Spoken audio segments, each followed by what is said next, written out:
If you have potatoes and canned tuna, you have to try this. A delicious meal I make for my family very often. You'll have a ready meal in 20 minutes, and everyone will want seconds. Peel 5 potatoes and cut them into thick slices. Put them in a pot and cover with cold water.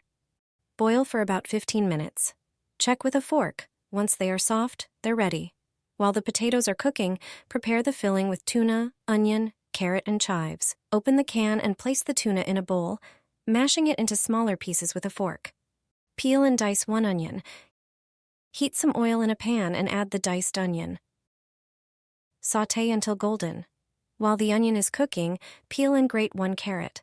Add the grated carrot to the sautéed onion. Let them simmer together until soft. Set aside to cool, then transfer to a bowl.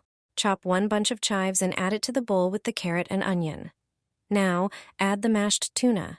Season with salt and pepper to taste and mix everything thoroughly.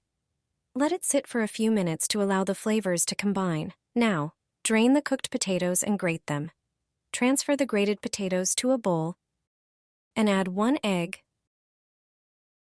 a pinch of salt, and 100 grams of grated cheese. Mix well. Then add 4 tablespoons of flour. If the dough is too sticky, add more flour. Mix thoroughly.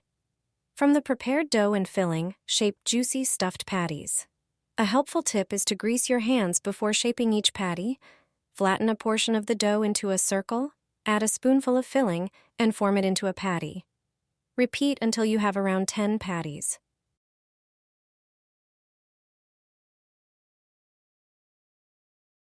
Fry the formed patties in oil until golden brown.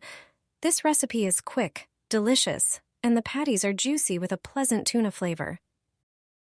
You'll be making this tasty meal often,